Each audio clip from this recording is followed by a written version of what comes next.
It's because they were British colonies that these countries are now so successful, because they've had access to the Commonwealth, the English language, the common law system. They are players in America's markets because of all of the infrastructure that we left behind them. I actually think that today, for all the horrors of the past, the British Empire did the Caribbean a favour. Despite what you may have heard in the news, the fight for reparatory justice began long before any of us were born. I want to start by paying tribute to all of those, all of our elders and activists who have been fighting for reparations for a long time.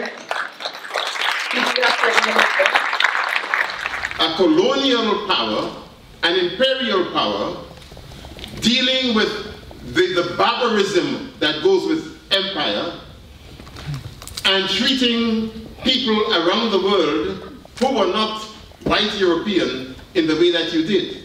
Britain's wealth and power was built on the proceeds of slavery.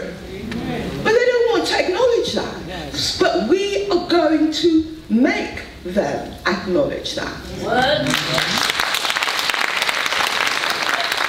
When people are calling for reparations, it goes beyond finances. We are talking about environmental reparations, health reparations, education reparations. There are so many different things that we need to do to repair the imbalance that was created by enslavement and colonialism. Of Africa, the Sahel countries, Burkina Faso, Niger and Mali, they understood the necessity to come together, to synergize the efforts and also to form a bloc, because they understood that unity is power. So since then, they were able to drive out France and NATO out of all the Sahel countries. It's really the work that we've done as grassroots activists, that we've kept these issues alive over the last 30, 40 years, that has meant that finally our leaders and some of the more high-level institutions are beginning to respond. Because there are so many other instances in our society that we are asked to remember. In fact, we're coming upon one of them in the next couple of weeks, where we are asked to remember that young people are taught in history and told that they must remember so that they do not repeat it again. But when it comes to things that have happened to peoples of African descent, we are told to forget. We're not going to go very far if we keep using our enslavers and colonizers' visions of law. Okay?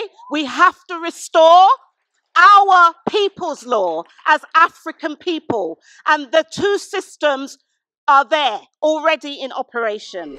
Talk to how we are making changes both institutionally and policy-wise as Quakers. We will make the changes within ourselves and in our church. And our group in Parliament exists because our country has a moral and legal duty to make amends for the trafficking, enslavement, colonisation and continued exploitation and degradation of peoples of African descent at home and abroad.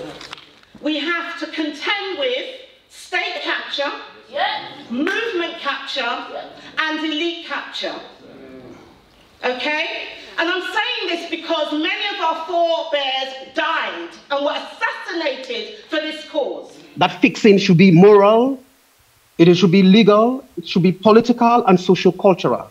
It is both a project and a process, with the sole aim of conducting a deep cleaning, deep cleansing of not just the mindsets, but also of the operation and application of what is in the mind for the continuation of the subjugation and exploitation of the African people wherever they are. That process, for me, can't be captured in one or two narratives. On my way here, I checked, and I think as Diane was talking about history and our country, we stand on history. You can't hold it in one hand and then dismiss it in another hand. I checked how many narratives have been made about Winston Churchill. And just films and just narratives, and the list just wouldn't stop. And I went, how many have been made about Queen Victoria, and 25 in the last 30 years? That's right. Don't stop that, don't even go there. The world order as well. And when one speaks about the new scramble for Africa, you have what is now the conversation around just transition, which on its own is going to need a lot of extraction of mineral resources. And those mineral resources are not going to come from anywhere but from the African continent from the Asian continents, and also from Latin American continents. Now we ask ourselves, why is it that the European Union, if they are not colonizers and if they are actually having a good relationship with all countries, having or had created like the Critical Raw Minerals Act, which actually speaks about how, where, and why certain minerals will be extracted. There's still like a massive failure to properly and adequately address how injustice arises today. So that understanding of colonial empire, manganese, the ongoing racial and global caste empire hierarchy, you know, in South Asia, the way upper caste elites control political power and deny rights to lower socioeconomic groups, and the ongoing domination of white economic power. So just as one example, why people of color in so many settings across the world face higher interest rates. The formation of the Alliance of the Sahel States, for instance. I do not want to lie. I think for any person of African descent, anyone who's African, and anyone who actually identifies with Pan-Africanism or just general liberation of people of the African continent, it is one of the most important developments in the African history. We also have a manufacturing deficit where we export raw materials and import high-value, high-cost manufacturing goods, again from the global north. Our former colonizers who created the systems after the Bretton Woods Agreement, such as the United Nations, where we have no voice in the Security Council, the World Trade Organization, the World Bank, the International Monetary Fund, the World Economic Forum, the Bank for International Settlements, and the G7, all of which run the world for the benefit of the global north.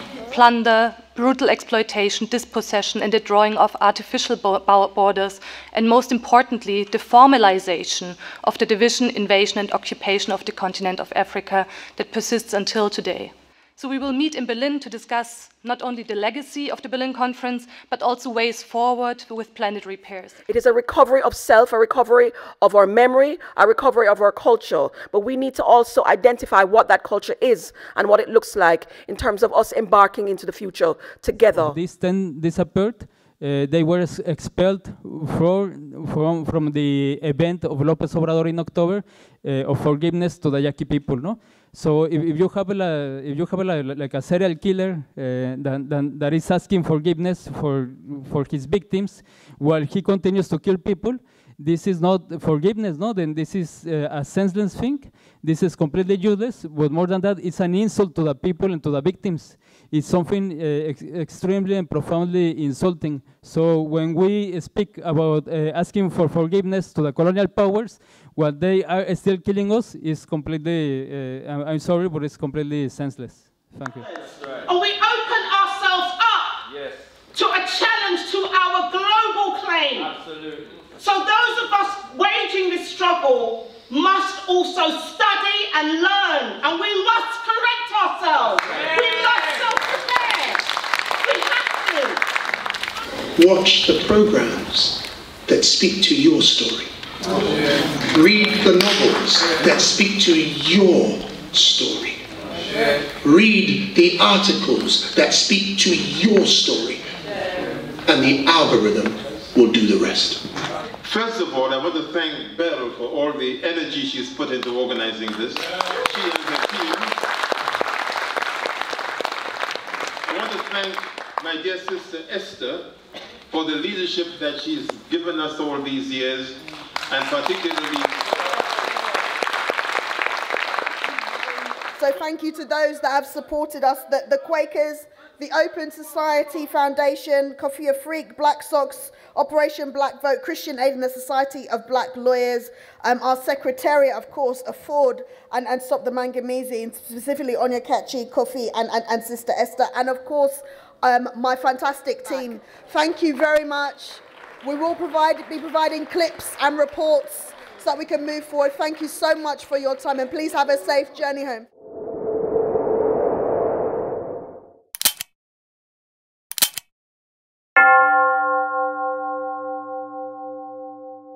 As a reparatory justice demand.